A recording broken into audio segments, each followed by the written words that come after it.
Hello, everybody. Welcome to Wholehearted Loving. I'm Stephanie. Hi, I'm Georgiana. Today, we are going to be doing one of those self connection cards that Gigi has. And we're going to be talking about something that people don't know about, something that people don't know about you, and ways that we answer that question. Before we do, you can find self reflection prompts for all of our episodes on Instagram at Wholehearted Loving. And we will now do a body view self connection practice to connect with ourselves before we connect with each other on this podcast. Okay. So, this practice is one that I've been doing lately with a lot of people, and I found it to be fun, and I thought it would be nice to share here. And it sort of reminds me of the Choose Your Own Adventure that I read as a kid and thought were very fun. So, we're doing a little bit of a Choose Your Own Adventure body connection practice. And what that means is to start, choose some way of connecting to your body right now that feels good for you. So that might be through I'm holding something, I'm holding a stone, but it might be through offering touch to your body. It could be just noticing your breath. Maybe it's noticing something you hear, or perhaps like a surface that you're standing or sitting, laying on. What feels like a nice way to connect with yourself? And if you don't know of what might feel nice, just choose something and trust that that's a good starting point. And once you've focused on something, the invitation is to stay there for a full breath, just to savor it a little. So I am holding the stone. I have also naturally, very quickly closed my eyes. And I'm just going to give myself a moment to take that in.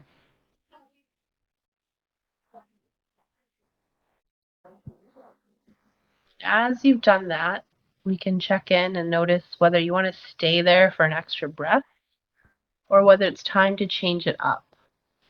So I noticed I wanted to open my eyes. So that felt like the next good feeling thing to do. So, what is the next good feeling thing for you? And when you do that, can you stay there just for a moment, full breath, full inhale, full exhale, just to learn to practice growing that pause? And then again, notice if you want to stay for another breath or notice if you're ready for a shift. I notice I'm ready for a shift. My gaze wants to go to the next plant. And this one is like a really like vibrant, fulsome plant that does not look like it's dying, which some of my plants they're dying. And as I look at it, I notice something like my head. I needed some touch on my head. And at first it was sort of like an itch that I needed to scratch, and then it became, oh, I want to feel the palm of my hand cupping my head. And as I allowed myself to follow that impulse, now I'm like, oh, that's really nice. And I want to like sink my hips and back into the seat. And as I sunk my hips back, I noticed I wanted to take a deeper breath. So I'm just practicing tracking what my body wants. And my body wanted another breath, and it wants actually to rise. It wants to drop hand from the head, and it wants my spine to straighten, and it wants my eyes to open. And so that was actually really neat. I didn't think, like in the past, I don't think I would have been that aware of what's happening with me. I would have maybe done all of those things without any awareness. I would have moved my body that way because it wanted to move that way, but I didn't know how it would feel in the body to track it. I definitely wouldn't have paid attention to any of that because that would have seemed like a waste of time. But what's it's really helped me do is grow the muscle of presence, being able to be with something. It's grown my muscle of I can track what's happening and what's going on with my body. I can notice what it feels to feel a pull in my body towards changing something, or I feel what it feels like. I know what it feels like to want to stay in the moment a little bit longer. Those are all things I was not aware of and didn't know how to do before. And yeah, just neat. I'm curious what that was like for you. Well, perhaps those listening can understand the enormous implications of everything that you just described, right? Noticing when you want to move, noticing when you want to stay.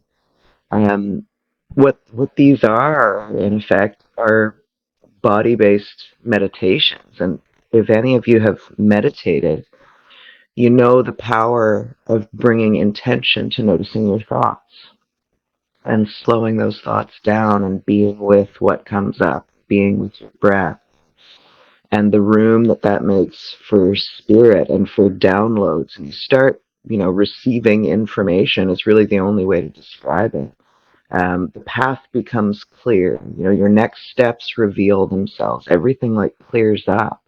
And this is true with body as well.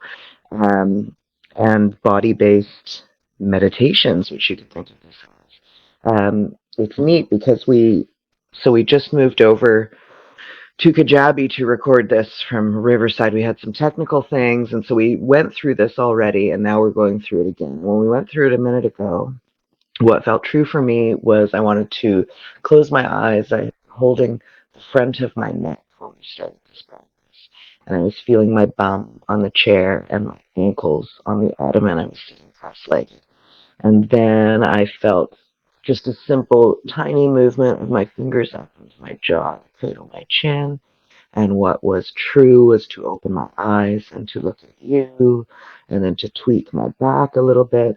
This time, just like 3 minutes later, a totally different thing is for my body. I wanted specifically my right foot flat on the ground. I wanted one knee up. I wanted to be feeling my left knee with my left hand, and my eyes being open felt, and it's so neat to discover how much can change from one second to the next with your body and what your body wants. And I think following that is revelatory in ways beyond our obvious reckoning. Yeah, like you called it body meditation. Sometimes I've experienced it as like getting to know and hear my body's wisdom. Like trusting that my body has information it's trying to give me all the time. I just haven't learned to listen, right? I thought all the intelligence came from the mind. And what we just practiced together was let me notice what my body is feeling and asking for and wanting, and let me honor that by offering, by following that guidance, assuming it's not harmful for us or harming anyone else. Let's just follow that, right? And that is really important skill to build in growing our trust in ourselves. That I'm going to pay attention to how I feel and what I need, and then I'm going to honor that by giving that to myself where when I can. Yeah. Right? People ask us a lot, like, how do I trust in life, in the world, in other people? And I think we both learned the long way and Mm-hmm. maybe the challenging hard way that, oh, I think I need to really grow my trust in myself, that I have my own back and that I'm capable and willing to take care of my needs, right? Yeah. Whether that's I can take care of them myself or I need to ask other people to step in and support me. So a simple practice like that, I think helps like spark up those neural pathways of I can listen to my body and I can Mm-hmm. give it what it needs.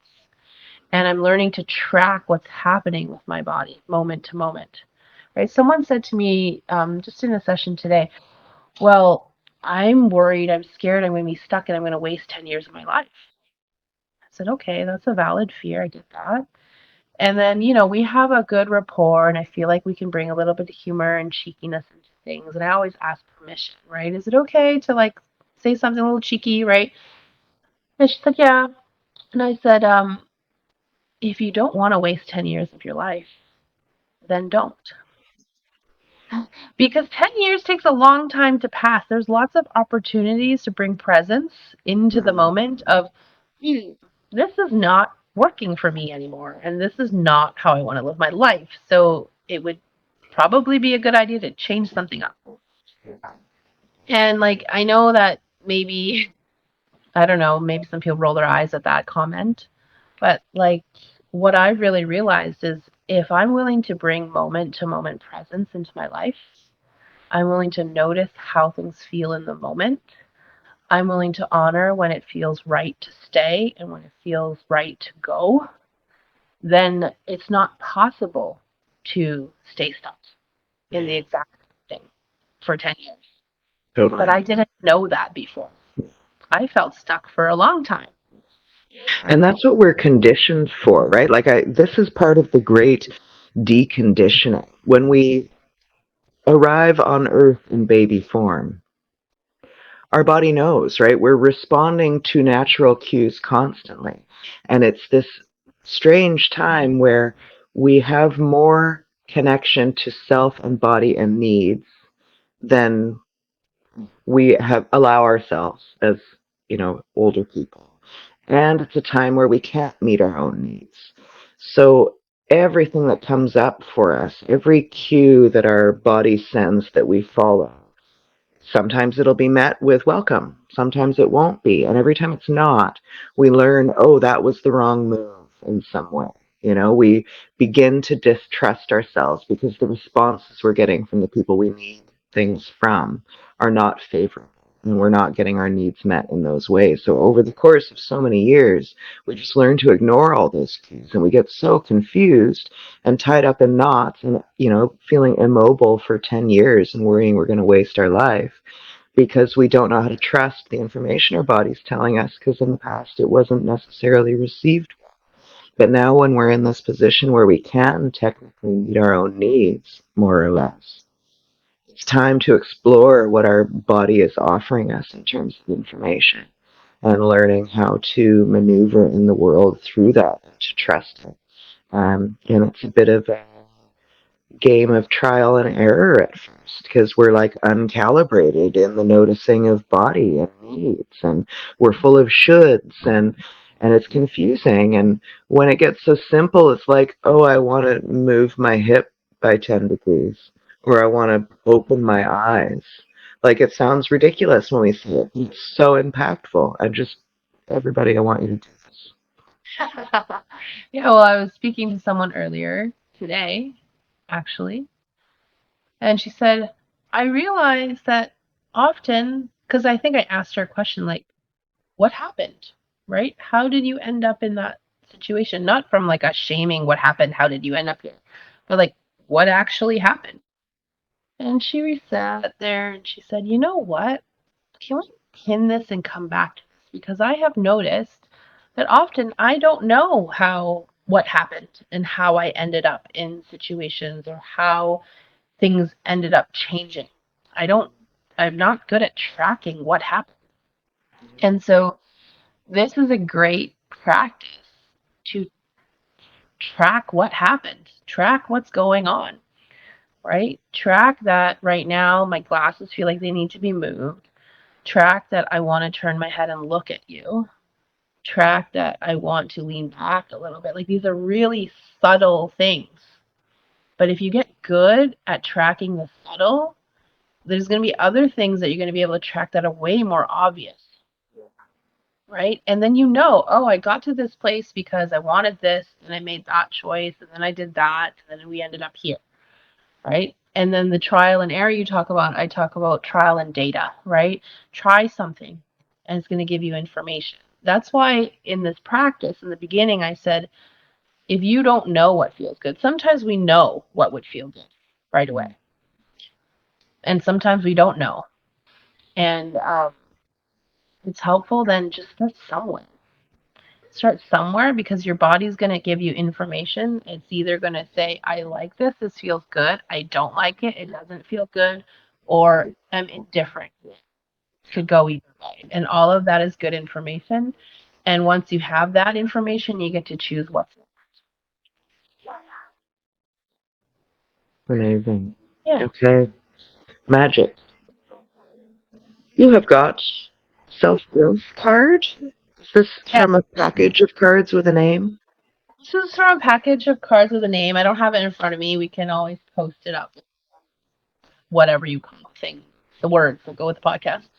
Um But I love these conversation starter cards because I have a deep desire to know people. I'm a really curious, and I get very excited if someone is willing to indulge me by answering questions about themselves or how they think. So, this is a card from one of the few collections that I have, and the category of it is self growth. And I thought this was an interesting question to pose to you, Steph, and to the people listening. The question is, what's one thing that people don't know about you and often misunderstand? Yeah. So before you answer, I'm going to read it again. And what I want to suggest is notice how your body feels the idea of answering this question. Like when I ask it, is there an excitement in you of like, oh my gosh, I can't wait to tell you what people misunderstand about me?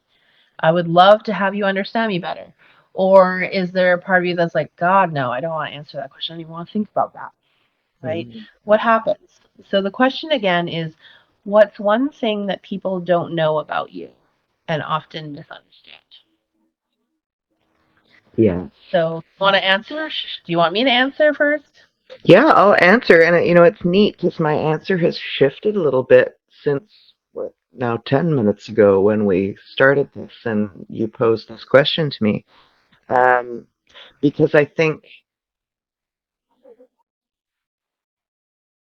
I present myself differently. I think I present myself more truthfully with less, as my defenses fall away. I think that this thing that used to be misunderstood is more easily understood again. And the thing is softness. So I'm like big and tall and loud and relatively unashamed. I'm very direct and forthright. I'll say the thing. Um, I laugh loudly. I'm not a wallflower, shall we say. And so, and in the past, I've been quite hard, right? So people can easily misunderstand me as being hard and tough and not needing support or not needing help or not wanting help. And in fact, I'm a soft little nugget and I would love all the help and all the support and all the snuggles. And there are definitely people in my life who know that about me. Shalina was never fooled for even a moment. Um, and I think increasingly that's obvious because I'm not coming with a defensive structure in place. I'm just like, oh, hello, I'm a nugget. And people are like, hello, nugget, instead of like, hey there, tough chick. You Um, would have never said that out loud before in a way without making fun of it if you were to say it. totally. That's part of it, right? Making fun of all kinds of things instead of just speaking, just being. Yeah, What was it like, and maybe there wasn't an awareness in the same way that you have it now, but what was it like to present a certain way when maybe you knew that you were a soft nugget, or maybe there was an awareness of what kind of soft nugget you were? exactly. No awareness. Um, but it's still, that's actually interesting to reflect on because definitely, well, this is hindsight being 2020, but it bore the feeling of not, which I can now identify, and I'm sure I could not before. Um, so it was a toughening. It was like before I came into a room, and I remember when this shifted too in conscious relationship training a few rounds in. I was like, my only goal is to enter this room and remain in my body. I just want to be in my body.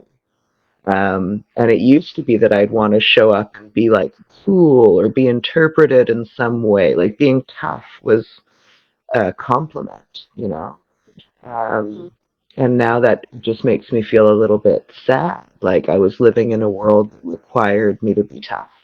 And I don't want to be that. And I don't want to live in those experiences. I want to be safe and held, not. Mm. Yeah. So it definitely had a feeling. What's funny is that in the early days when I met you, I was like, oh, she doesn't like people.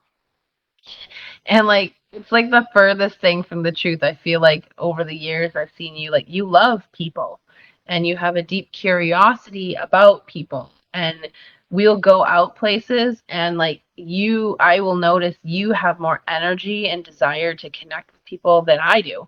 And like between the two of us, you would think that, maybe I might be that. But I really see you sometimes having more energy and openness for people than I do. And what was really neat recently, can I talk about your birthday? Yeah. Was when Steph's birthday was just this past weekend. Yeah. And, I was helping organize it. And there were certain decisions we had to make and like how we were going to do things, we were inviting. And like everything inside me knew things I thought you would love. I'm like, I think she's really gonna love that you guys made the effort to come to Salt Spring. Like, I think she's just gonna really love that. And that's the soft nugget you that you've allowed to like guide and lead and be present and be seen by us. Whereas I don't know that I would have been able to plan a party for you earlier in the day that we first met that would have been that special for you because I wouldn't have known that about you. I wouldn't have known how meaningful it was, right? When I chose your birthday present, I'm like, do I buy you this stuff from a random stranger in a shop? Or do I buy you this gift that was created by someone we know and love? Like, yeah, most people might like that. But like I was like, I think she's really gonna find that special. The hands of this person who we love and care about were on this thing, and this piece was created with like intention and love, and she gets to use it and have it in her home. And that's only because like I started to get to see your softness and like that thing really deeply meaningful to you. Totally. Yeah. It's wonderful. All of those things would have been sort of behind a wall of like, oh, whatever. Like, I don't care. I'll be fine either way. I'll be fine. I don't need Mm-hmm. anything. You know? This was really neat too, because when I asked you about your birthday before we got into planning, I said probably something like, would you like to plan your birthday or would you like someone else to plan your birthday? And you immediately said, like, I don't want to plan it. And I was like, okay, well, I'll do something, right? And then I think I asked you, well, can you give me some idea of like what you might want or whatever? And you're like, I would actually like to answer 0 questions. And I was like, okay, great. And then I tried to nudge a little bit more. I'm like, could you at least tell me who you want there? And you're like, well, I'm just going to tell you certain people who maybe I don't want. And I was like, okay, like I'm really left with a lot of spaciousness here. But what I loved about that is you were so clear. Everything I asked you, you had a really clear answer. You're like, I have no interest in planning my party. I don't want to answer any questions. Don't actually care who's there as long as these people are not. I'm like, okay. And like you were so clear about what you cared about, what you didn't care, right? Whereas before would have had that energy like, oh, I don't care, whatever. And that wouldn't have been true. It's hard to engage with, right? Mhm. Yeah. Yeah. Yeah. So that was neat. Yeah. Um Thank you for planning such a nice party. mhm. It's really It was nice. a pleasure. It was fun. I learned something in the planning of that too because it came up on my I hate planning things for a whole bunch of people. Mm.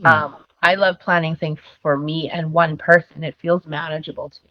Once it gets into more people and logistics, who's coming when, where are people sleeping, what are we going to do, does everyone enjoy that?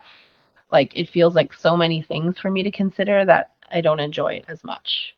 However, I was like, I love you and you're special to me. And like, I remember, like, you planned such a nice day for me for my birthday. I was like, it's okay that this isn't my favorite thing to do and I don't feel really good at it. Like, I can put in some effort to try to make the day special for you. What also helped me was I realized I don't have to do this by myself. Yeah. And so I like immediately messaged two of our friends and I said, have you thought about her birthday? Like, what are your plans? And then we started getting ideas going. And then there were more people. Then there was, someone said, can I start us a group chat and add these people? I'm like, yes, please do. And then, like, in the end, like, someone else, I felt like sort of almost led the planning. And I was like, this is really nice to not feel like I had to do it and then force myself through it and notice that there's people who want to come together. Everyone has a different strength. Everyone has some element of this birthday party planning that feels easy and good for them. And in the end, it turned out to be such a beautiful. Right? So this is the magic of knowing ourselves and expressing ourselves honestly, right? So if you didn't know yourself enough to go, oh, I don't actually love planning parties, and if you didn't know yourself well enough to not reach out, or if you felt too trapped in, whatever mental constructs we're all trapped in until we wake up, you might not have reached out and just been like, hey, help. And then people are like, yes, it all follows. It's like this beautiful game of, that's not how you play dominoes. When a cat knocks over a dominoes and it's all, everything follows, Um, like that. Yeah, what's the Sending, next being good honest. thing? The next good feeling thing, like the first good feeling thing was, okay, you don't want to plan it? I'll plan it. The next good feeling thing was, I'm going to message two of our friends. The next good feeling thing was to say yes to the offer that, they're going to invite even more people and someone else is going to create the group chat, right? Because I didn't want to create the group chat, but somebody else did. And just saying yes to the next thing that feels good. Yeah. And that's really all we did about your birthday. It came together, almost the final details came together so at the last minute because all of us in that group chat were like, what feels good? Yeah. Instead of let's all stress for 2 or 3 weeks about how it all needs to be. Yeah. And let's be Right? stringent about what we imagine needs to happen. Let's be adamant about our way or the highway. We changed the plans many times. Like even on the day, we were playing some stuff by ear, and like everyone was cool with that, and it was felt really nice and easy. Yeah. Man, Let's. that's such a Someone said. vibe. Someone said recently, like, let's not add additional. Yes. Optional suffering, right? Let's Mm-hmm. not. Mm-hmm. So there's that. Um, is it my turn? Yeah, you want to answer the question? Yeah, I Which, want by the way, the card on the back of it says blah, blah, blah blah blah, which I blah. find very amusing. What's one thing people don't know about you and often misunderstand? Okay, so I don't. This is one particular thing that I don't know if it's that people things people don't know this about me, but I don't know if they often misunderstand if that's actually reality. But I get the sense that people don't understand this part of me because I don't talk about it. They don't see it. Um, if we phrase this question a little bit differently, which we've asked in posed in women's group before, which is like, what do you wish people understood? Then what I would say is, I wish people understood that I connect deeply with a lot of people. I find that to be a really special thing about me. I'm very grateful that in a short amount of time I can connect with people quite deeply. And those connections are meaningful to me. What I've noticed over the years though is I haven't been very good at staying connected to these groups of people or these individual people over the decades of my life. Even though I still hold a very special place for them in my heart, they're very significant for a certain season of my life. If any of them called me up, I'd be so excited to hear from them, and we could probably pick up where we left off if they were open to that. And I have a lot of relationships in my life where it is like that, where we don't have to really know each other's day to day or year to year, but when we come back in connection, it's like no time has passed. There's also people in my life who I imagine, some that I know, that don't know that it's very overwhelming to feel that much for people and feel that connected to people. And that sometimes I feel like I'm letting people down, that I am not as engaged with them after I move away or after I leave that part of my life behind. Um, but the reality is, if I were to put in the amount of effort needed to stay in touch with every person I have felt connected to before, I would feel so overwhelmed and I wouldn't have time for my life. And like, I don't want that to sound like arrogant, like, oh, you would have so many friends, you don't have time for your friends, kind of thing. But like, when I think about it, like, there's been so many people who are significant to me. And I just want people to know I hold you in my heart always, right? And the door is always open. And I'm not going to be able to put in as much time and effort as maybe you would like, or maybe you're able to in your life.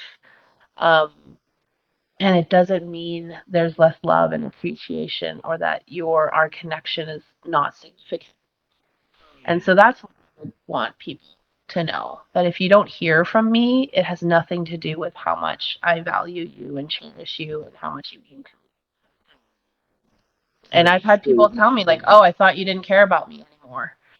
Like, it's not. Wow. At all. Yeah. Oh, sweet woman. Hmm. Do you mean that you actually carry like actual tangible guilt about not still connecting deeply with someone when you were 5 years old? Um, Maybe not 5, because I don't think I was like, that's a whole different story. Like, I don't think I was given the opportunity to really connect closely with people when I was that age, the family and whatever. But I definitely have, like, for example, I had really good friends from my 7 years in the Netherlands and work colleagues from that time. Um, some of them I'm still close with, meaning that it's that feel of, hey, we can call each other after a year and have talked, and the love is still there and it's still great, and we can plan to visit each other. That all works. There's some people that I haven't spoken to at all in 15 years. But when I think about them, like, they mean so much to me, Yeah. right? And I'm also saying that I am also a person who will feel this love for someone and then just randomly message them out of the blue and say, Yeah. hey, I'm thinking about you. I loved our time together. Like, I do that also, but I definitely don't do that as much as I feel would be needed to maintain this regular contact with people. Yeah.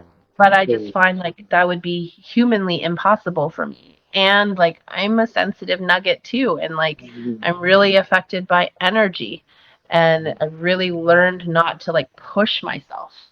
And so what that means is I don't reach out as much as maybe I would love to be able to.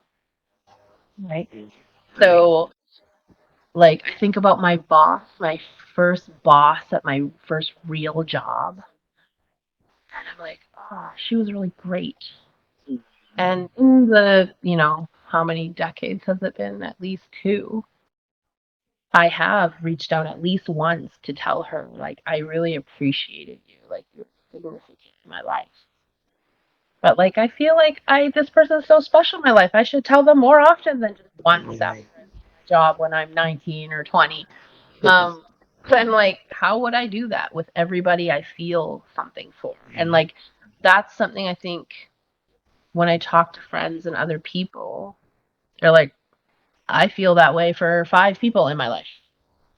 That's Oh. it. Right? Or like, I don't feel that deeply for almost anybody. Or like, so like, I know I feel a deep connection with more people than average. Right. And I don't have the capacity to maintain like those connections at a level that would feel absolutely amazing for me. Totally. That makes so much sense. It's funny and unsurprising. This very thing came up for me this week. Um, I have a dear old friend. I also have many people who I feel like, oh, I love that person deeply. I love them. And, I'm not a person who like tends to pick up the phone or send. I'll definitely do those messages like, hey, once every 10 years, here's some wonderful thoughts I have about you. But what occurred to me last week was this is why people send out annual newsletters, like a Christmas newsletter or whatever. I had an old friend message me, and maybe once a year, we'll be like, hey, usually it's because Facebook tells us it's each other's birthday, and then we're like, how are you? And this year the answer was way too long for a Facebook message. I'm like, oh, this is like a life update. Like I'm in the realm of major life updates now that make sense to turn into a Christmas newsletter. And we have a friend who sends out a Christmas newsletter. Yeah, I loved reading it. Why does this exist? I love it. Why does it exist? And I think I know now. Yeah, right. So, just talking about this makes me realize, hey, because I went into full hermit mode for a couple years, right? Just recovering. Um, that I'm like, oh, I think maybe I have a little bit more juice to do more. And also know I will never be able to do the amount that I would love to be able to do, and that's okay. And it doesn't mean I don't think about people, right? I have like, this might sound really weird and neurotic, but I have like a software program that helps me keep track of like what's going on in my life. I'm still figuring out how to use it like 2 years in, but there's one tab that is like people to catch up with. And I have literally put your names on there. Like you matter to me that much, your names are on there. People who have said to me in the last couple of years, I'd love to hang out sometime. Like can we go do this or can we chat sometime? It means something to me when people ask me that. And I haven't forgotten, even though I haven't reached out to you since that time.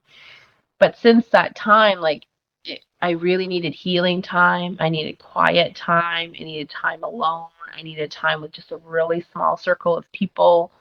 I needed time to make sure my kids were okay, right? I needed time to like when I did have more energy put into things that help sustain me and my family, right?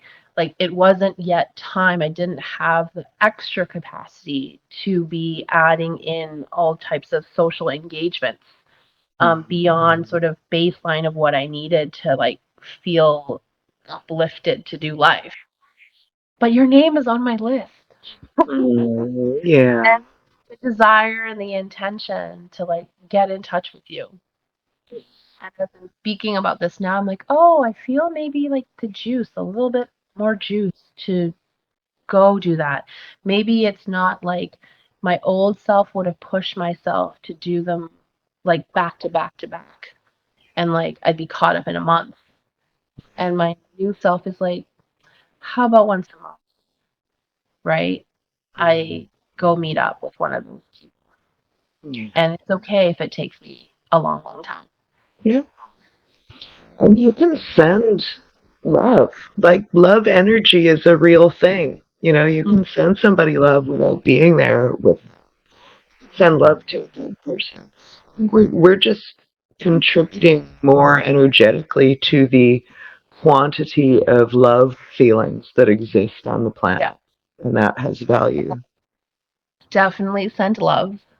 I have sent love to people who have hurt me. I've sent love to people who haven't hurt me. I've sent love to people I miss. All sorts of, yeah. Um, so one of the reasons why I wanted us to chat about this question was I feel like it's such a beautiful question to learn how to ask. Yeah. What do you wish I understood about you? Um, and be curious what someone has to offer and share.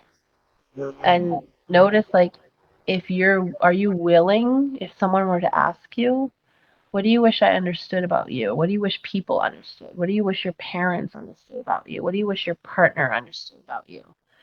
I feel like it makes for such rich conversations, like inviting a part of someone that maybe is hidden, right? Or doesn't get that much time and, spotlight to be revealed. And how special is it when someone feels safety with you to reveal some of that? Yeah. Totally. And I'm sure that I thought my toughness in the past, um, it wasn't a misunderstanding. It was what I wanted people to see.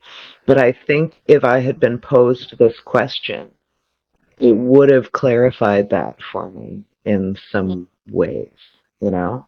Um, Yeah. yeah. When I have brought this question into groups, when we facilitate groups, what I notice is it can become really emotional for people because a lot of people have felt not understood.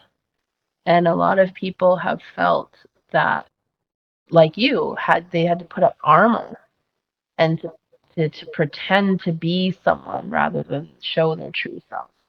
I think a lot of people have also never felt the invitation to share who they really are, right? Um, Sometimes we feel very misunderstood in childhood. So I think it helps meet that deep human need to feel understood and seen. Yeah. And so, what an awesome question to get to ask people. That invitation piece is really powerful too. Um, an invitation softens me immediately. And I think because I grew up expecting to receive objections, an invitation feels immediately very open. Mm-hmm. Yeah. And when I think about this question or other things we ask people, because we all respond differently to being asked questions. I think we spoke about that podcast before. If you've had experiences where you feel like you're being interrogated or you're going to be judged, being asked a question, even if it's well intentioned, might not feel like a pleasant. Um, I like to give people time to, like, hey, you don't have to answer this now, but if you're open to sharing sometime, I would love to know. Love to know, like, what do you wish people would understand about you? Yeah. And if you never feel like sharing, that's okay too. But just know I'm curious. That's the power of a group Right? too, right? If you get to, Interested. Mhm. yeah, you get to sit back and see how other people share and see how they're received and recognize that there's safety where maybe you had thought there was none. That's a Mhm. beautiful thing. Yeah. Yeah. Thank Can you. I make an aside that I think is very entertaining, and you're going to be appalled in a wonderful way that I can't wait to see and have recorded for posterity. As you know, we've made our way completely through however many seasons of 90 Day Fiancé. Yes, I know. We're into spin-offs. And my friend Andrea the other day shouted at me with delight, "You need to watch MILF Manor." Okay. And I didn't. And then last night, I wanted to watch something. And I was like, what was that show? And I couldn't remember. I was like, something wives, something I don't remember. So I messaged her.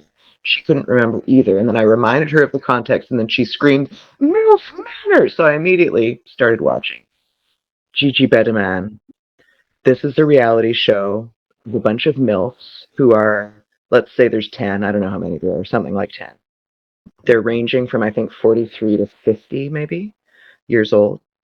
Okay. And so they all get together. If you've watched any of these shows, the first all the contestants appear and they have drinks. Inevitably, they have many, many drinks. And then something will be revealed, right? So all the young men who are there to be what is, I know with the opposite of MILF, the young man component of the MILF, I don't know, has a I name. will tell you, I don't know the name. I do not live in that sphere, so I do not know the name. Nor do I. So the young men are revealed. Gigi Bediman, they are their sons. I No. almost died. Yes. And it was not a one episode show, if you can believe it. It carries on. These Oh, I young can men are believe that. like, it's incredible. So they have to watch their mothers flirting with their peers and vice versa. I can't imagine how this is going to unfold. But one of the first things they have to do is there's something called a wall of secrets. So they don't know what the context is, but they're asked to write down a secret that they've never told anyone. And then the next day, these secrets are all posted on a wall, and you have to guess which secret is your mom's and which is your son's. And boy, I'm thinking about this in the context of the exercise we did today. There's Uh, power in so many ways. Questions.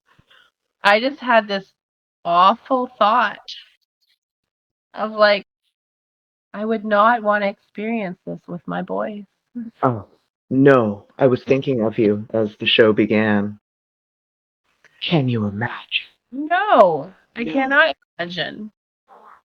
And then the Boundaries. What secret? happened to boundaries? No, What there happened are to none. healthy boundaries? I don't know. I can't imagine how I'm surprised, but I am surprised. I'm like, is this not a bridge too far?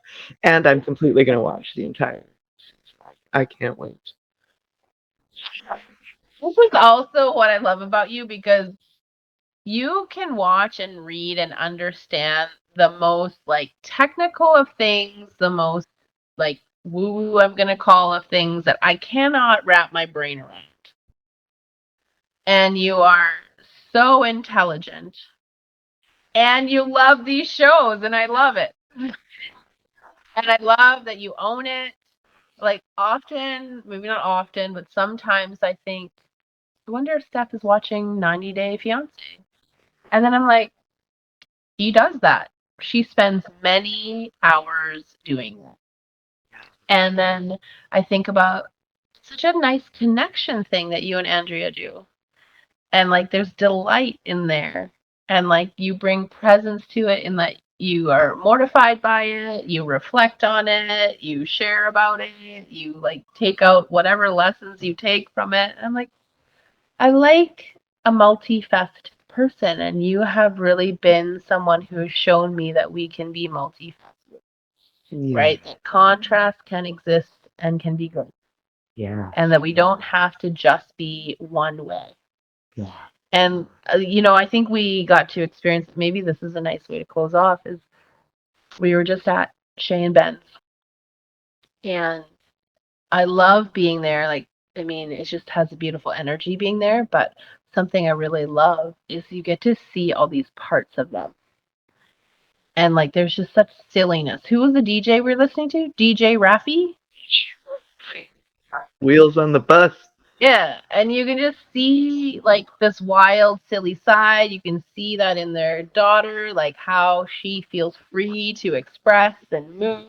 And so delightful. It's such a great reminder in the mind, but in the body feel to be in that kind of energy where there's full permission, not just to be who you are, because sometimes we don't actually know who we are yet because we've hidden so many things away, but like to discover who we are, to discover what else is.